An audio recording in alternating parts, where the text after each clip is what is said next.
Waalaikumsalam. Apa kabar John? Alhamdulillah sehat Pak. Kok gitu salamnya sekarang lain Pak? Lain salam Pak, nggak boleh jabatan tangan gini no. Sekarang nggak boleh jabatan tangan Pak. Salam apa namanya? Salam corona. Oh salam corona namanya. Ya sibuk ini di corona kebanyakan aja nih. Ya.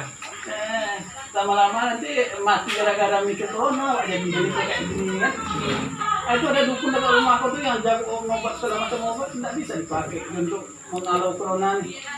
Nah itulah belum tanya lagi Pak sama dukun tuh Pak. Kata orang hebat Pak. Santet, teluh, apa segala macam katanya hebat dukunnya kan. Tapi entah yang mana yang hebat sekarang nih Pak. Entah corona yang hebat, entah dukunnya. Nah itulah kurang paham sekarang tuh Pak. Jadi menurut Bapak untuk mistis itu bisa juga untuk mengobati itu Pak? Kalau menurut Bapak, kita bukan terkabur. Bapak dari umur 14 tahun, nggak ingin tahu ilmu batin macam itu tuh kan.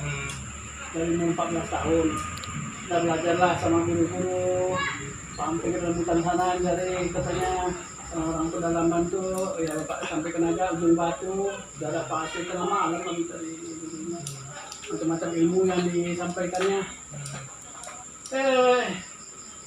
Banyak juga yang lain-lain lagi, perguruan-perguruan ilmu batin kayak gitu Bapak masuki semua kan. Nyatanya setelah Bapak coba, ya hanya sebatas hayalan aja. Dalam kenyataannya itu tidak bisa diwujudkan dalam kenyataan.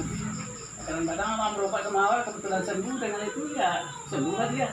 Kadang-kadang karena kalau dalam ilmu kedokteran disebut namanya efek placebo. Yang kasihnya air putih, tapi karena kita yakin ya sembuh juga kita kan.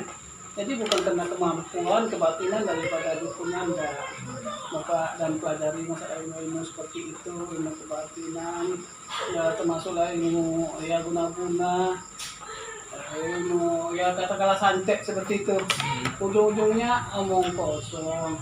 Itu adalah budaya bangsa kita dari zaman dulunya, turunan nenek-nenek moyang kita yang kita tidak nyalakan, mereka itu percaya kepada roh-roh. Karena waktu itu memang ada agama kan belum ada.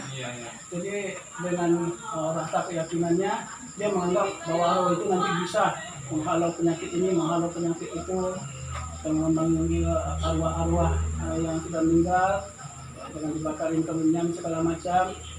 Dia yakin bahwa bermacam-macam penyakit dapat dihalau. Keyakinannya seperti itu kalau memang dia betul-betul yakin, kalau bahasa agamanya itu hakul yakin, itu memang ada manfaatnya. Karena kalau kita sudah merasa yakin bahwa kita udah kebal terhadap bermacam penyakit, itu memang pengaruh dalam kehidupan kita. Tapi kalau dalam keadaan kayak gini kita galau-galau, nggak yakin lagi, nggak percaya, dengan medis saja kita nggak percaya, apalagi sama dukun-dukun kayak gitu. Jadi dalam keadaan seperti ini, untuk sementara waktu dukun-dukun kayak itu tinggallah dulu. Jangan pakai juga, bukan kita melecehkan dukun juga. Tapi itu kan ilmu hanya keyakinan merupakan budaya dari nenek moyang kita zaman dulu. Kalau memang itu ada, ya turunlah dukun-dukun itu semua kita hajar lah virus corona ini kan. Yang katanya bisa melihara jin, melihara hantu, segala macamnya. Aku turunkan hantu-hantu jin-jinnya untuk menghajar corona ini. Buktinya dalam keadaan gini, dukun-dukunnya kayak gitu kan nggak ada fungsinya. Pakai hand sanitizer, nggak dukun nampak apa? Pakai hand sanitizer, dukun nampak? Bayangkan ada dukun pakai alat pembersih juga, itu kan medis. Jadi kalau dukun itu memang hebat, janganlah pergunakan juga medis itu. Mendingan kita mempergunakan ada semacam ilmu yang pernah Bapak pelajari. Orang mengatakan itu ilmu alam bawah sadar.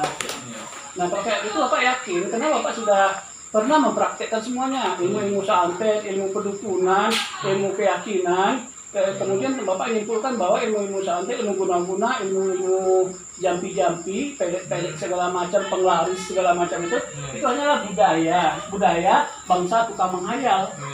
Oh, berarti itu enggak real ada yang Tidak bisa direalisasikan dalam kehidupan. Itu dengan nyata tidak bisa, kecuali kalau memang alam bawah sadar orang itu yakin dengan jampi-jampinya, umpamanya dikasih minyak, dimasukin batu-batu apa dalam minyak itu, katanya ini pelaris minyak mani gajah, minyak batu bani gajah, segala macam. Dengan keyakinan alam bawah sadar orang yang memakai itu ya bisa terwujud.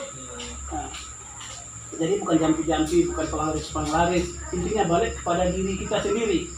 Itu mau jadi atau tidak tergantung kepada diri kita sendiri. Berarti keyakinan itulah yang lebih ini Pak ya? Nah, yang lebih real, yang lebih nyata itu keyakinan kita.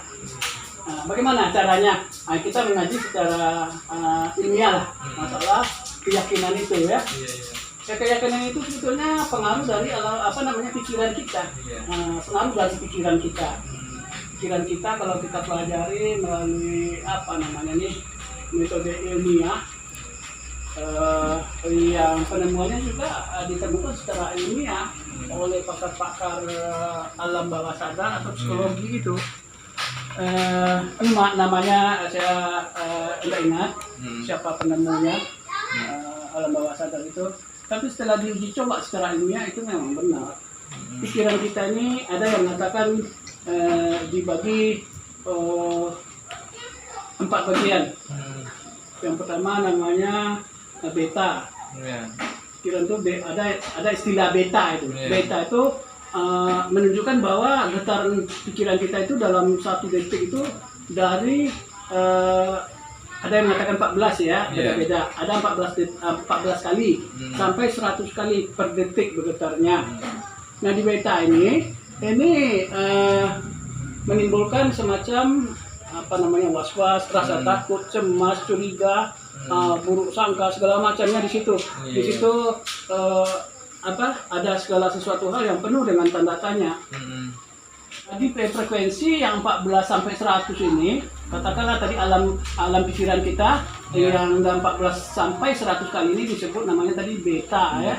Beta itu dalam bahasa sehari-hari kita itu inilah logika kita. Logika atau cara kita berpikir, untung rugi, salah benar, panjang pendek, pokoknya ada semacam perbandingan itu logika. Kalau kita berada di frekuensi pikiran logika ini, itu dia menimbulkan pikiran kita itu mengaktifkan hormon yang bisa menimbulkan kepada kita itu stres, galau, dan itu mengakibatkan imun tubuh itu menjadi tidak berfungsi. Nah, imun tubuh tidak berfungsi. Imun tubuh baru berfungsi kalau berada di pikiran yang getarannya di bawah 14 sampai 8. Nah, 8. Ada di bawah itu lagi nanti yang lebih mantapnya kita. Itu dari 13 ya, 14 tadi yang di beta. Kalau yang dari di bawah dari beta itu yang agak bagus pola pikirnya itu namanya gelombang alfa. Alfa ini frekuensinya tadi yaitu dari 13 sampai 8. Nah, ini membuat pikiran kita tuh jadi rileks, tenang, nyaman. Ya, kita tidak banyak memikirkan ini segala macam, termasuklah corona ini kita mikir corona lagi. Yang kita pikirkan bahwa kita tuh happy aja, bahwa kita tuh nyaman saja. Kalau kita berpikir positif, namanya yang kayak gini berpikir positif. Kita tidak ada memperbandingkan untung rugi, panjang pendek, ya begini begitu, nggak ada.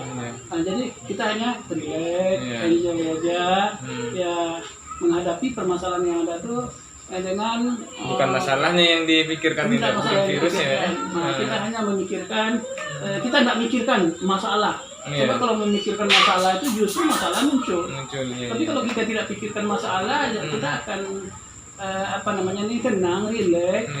Kemudian dalam keadaan yang seperti ini, itu ada hormon dari bermacam-macam kelenjar, ada kelenjar timus, kelenjar getah bening, kelenjar, ada 3 kelenjar yang saya ketahui itu yang menimbulkan imun pada tubuh.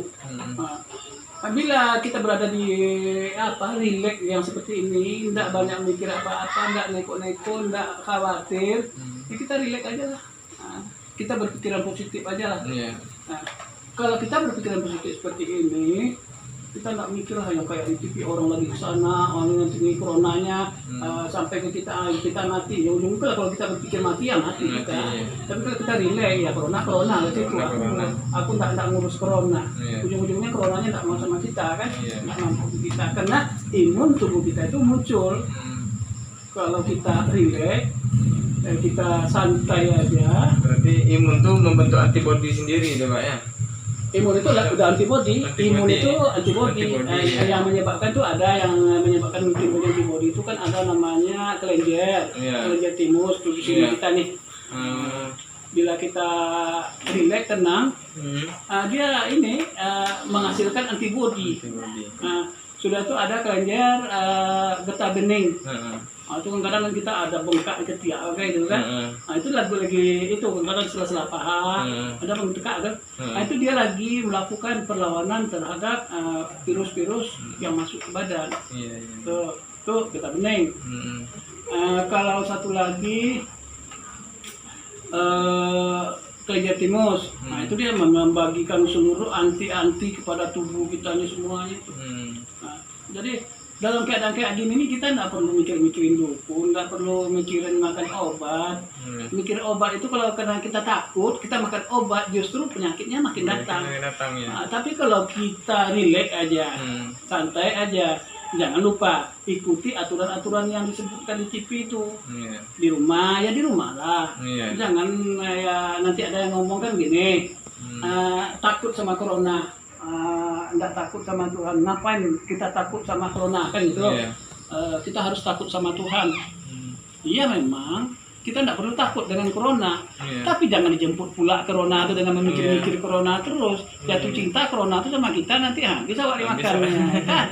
Kita ya boleh, artinya nggak peduli dengan corona itu, artinya kita hanya pasrah diri kepada Tuhan. Jangan masuk dulu, ini lagi ada apa nih, corona nih. Jadi gini, kita boleh berpasrah diri kepada Tuhan, tapi harus itu. Dia ada ayat firman Allah mengatakan, bahasa Indonesia aja lah. Sesungguhnya Allah tidak akan merubah nasib satu kaum sampai kaum itu sendiri yang akan merubah. Jadi kalau sudah ada ini nampaknya corona ini lantas pula dijemput pula corona itu dengan galau lah, dengan ketakutan sehingga menghilangkan imun tubuh. Ini sama aja namanya memanggil corona.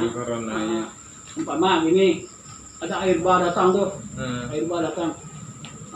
Sudah itu orang pada lari semua. Lantas kita berpikir, ngapain takut air bah?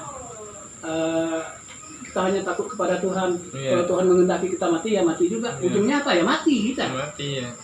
Ditunggu air bah. Ditunggu air bah. Hindarilah air bah itu. Bukannya artinya datang air bah nyemplung ikut air bah itu mati. Nggak mau kayak gitu cara berpikirnya. Nggak takut, ngapain takut corona? Kita takut sama Tuhan. Ya usaha dulu lah. Kalau sudah usaha, ya tentu Tuhan nanti ya akan menengok perjuangan kita untuk menghindari penyakit-penyakit yang ada. Ini sudah jelas ada penyakit, sudah itu dikejar pula penyakit itu, tidak pakai masker lah, sudah itu pergi dekat-dekat keramaian lah, sombong namanya itu. Sombong lah. Sombong itu kawannya setan. Tuhan pun benci nengok kita yang kayak gitu kan. Nah ini pemerintah ada menganjurkan jangan ramai-ramai, berkumpul sementara waktu, ya sholat Jumat, pengajian ya ditunda dulu, tidak dilarang. Ini zaman untuk menjelang masa corona ini berakhir. Nah ini enggak, nanti ngumpul-ngumpul juga, salam-salam juga, jadi bagus tuh. Bapak cuma ngetes tahu aja tadi. ya udah salam kayak gini udah harus.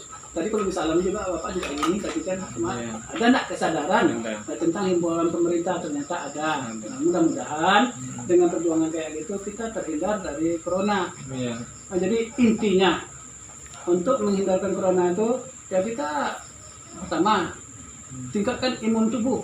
Imun tubuh itu meningkat kalau kita relax, enjoy, santai dalam menghadapi ini. Tapi jangan sombong. Udah jelas ada corona, aku kan udah santai nih. Nah, udahlah salam aja aku santai. Itu bisa terjadi dengan seperti demikian kalau kita sudah betul-betul memahami alam bawah sadar. Kalau kita sudah memahami alam bawah sadar, Bapak nggak pernah masuk di situ ya. Pernah ya 2-3 hari yang lalu waktu Bapak bekerja tiba-tiba ada Bapak sesak kali. Sesaknya wallahi nih bukan bohong. Sore-sore waktu itu lagi itu ngumpulin abu bakaran untuk mengumpuli jagung dalam rangka antisipasi corona juga nih kan. Tiba-tiba ada Bapak tuh sesak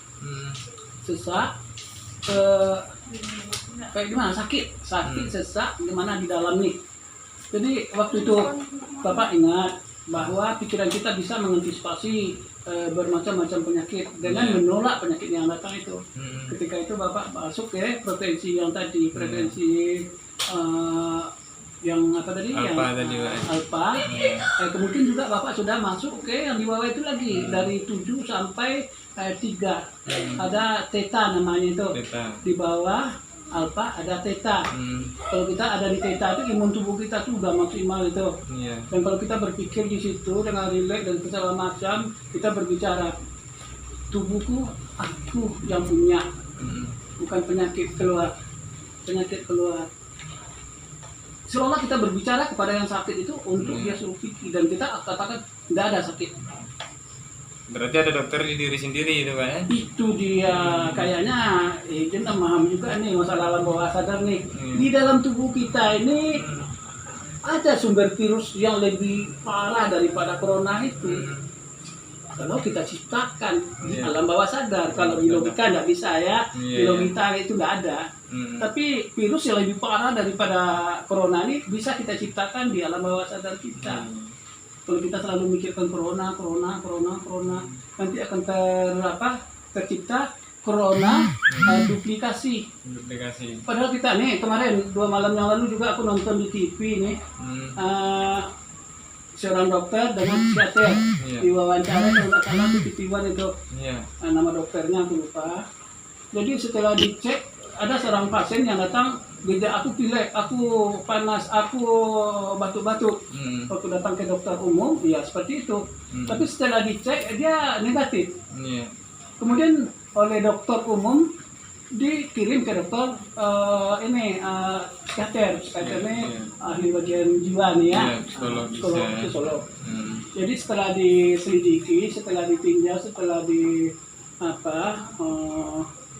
telah oleh dokter psikolog ini psikiater itu ya, psikiater itu aja ngambil kesimpulan bahwa dia selalu berpikir tentang penyakit corona, berpikir tentang gejala penyakit dan sebagainya.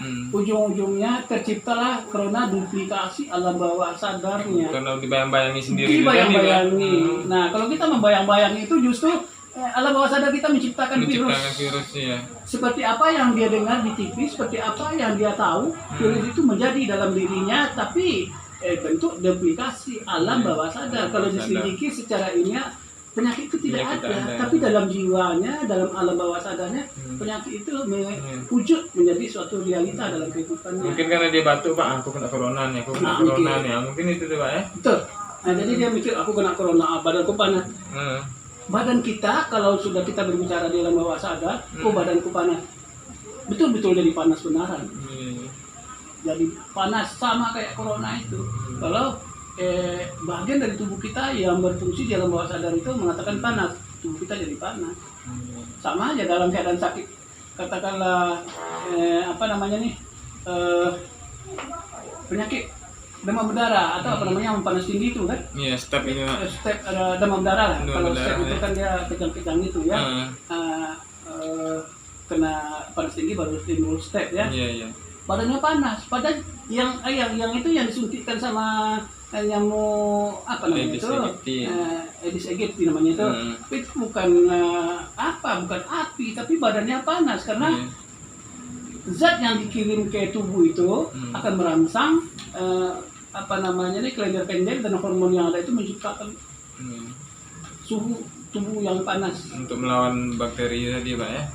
Kalau untuk melawan bakteri mendingan bagus. Mendingan, ya. Nah, bagus itu.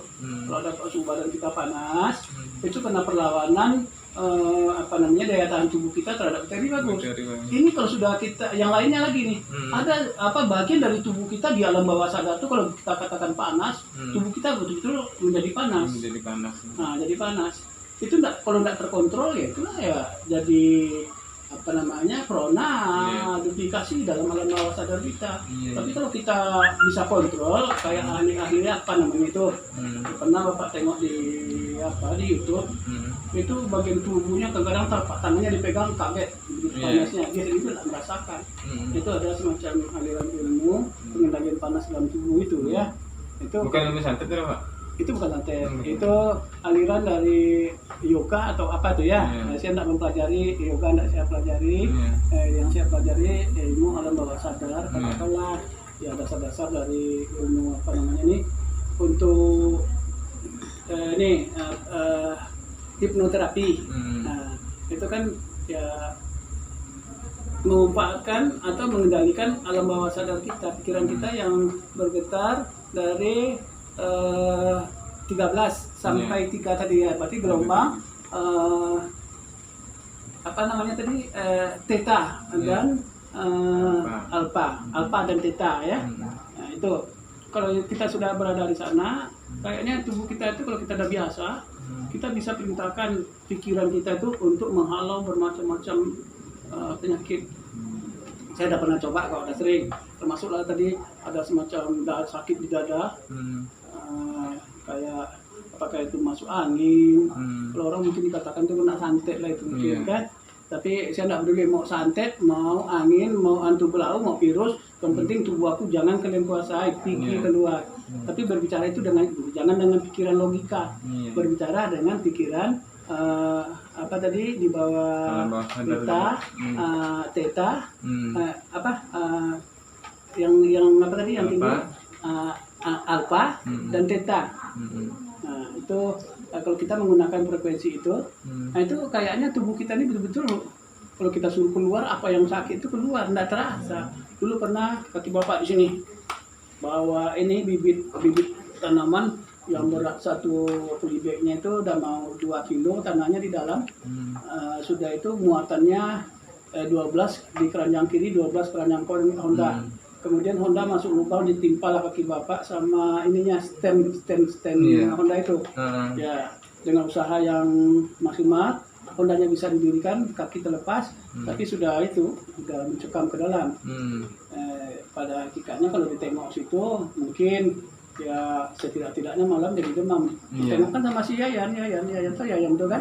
Nah, waktu itu sama dia aku kadang, oh ini katanya nanti Om demam nih katanya kan, carilah obat antibiotik.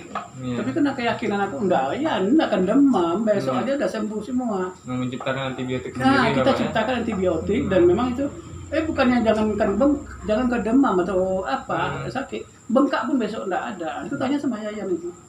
Nah, jadi memang kalau kita mengatakan di bawah alam bawah sadar, alam bawah sadar itu kan frekuensi kita itu dalam keadaan relax, dalam keadaan enjoy, penuh dengan keyakinan, penuh dengan kehusukan. Itu memang itu jadi ini udah luka dalam sebenarnya kalau logikanya. Tapi dengan itu jadi ada kayak suatu zat antibodinya, kemudian penyembuhan yang instan ke bagian kita yang seperti demikian tadi.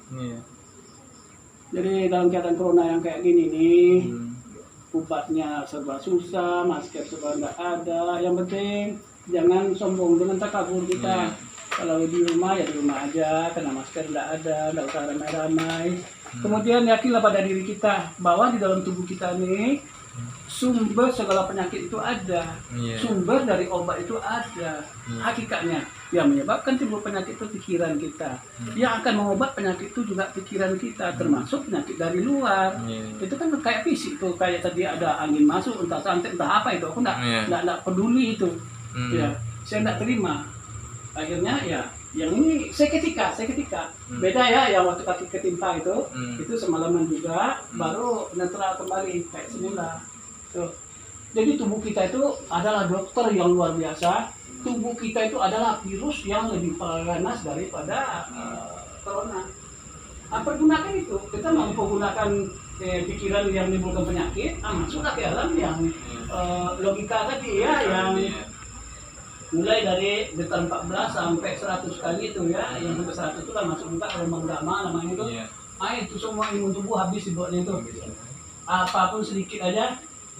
Kadang-kadang kita tidak sakit, cuman terpikir aja sakit, ujung-ujungnya jadi sakit beneran gara-gara gelombang pikiran yang di beta dan gamma tadi. Pokoknya kita berpikiran positif aja lah, bahwa penyakit itu ada, kita antisipasi dengan baik, namun yakinkan pada diri kita bahwa kita akan baik-baik aja.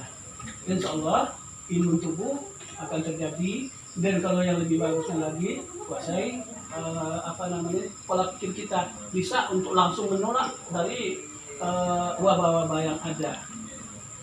Itu tingkat-tingkat ya penelitian dulu mungkin ya, untuk yang biasa-biasa, yang awam, udahlah berpikir positif aja. Insya Allah imun tubuh kita akan meningkat. Dengan imun tubuh yang meningkat, corona tidak bisa berkembang biak di dalam saluran pernapasan kita.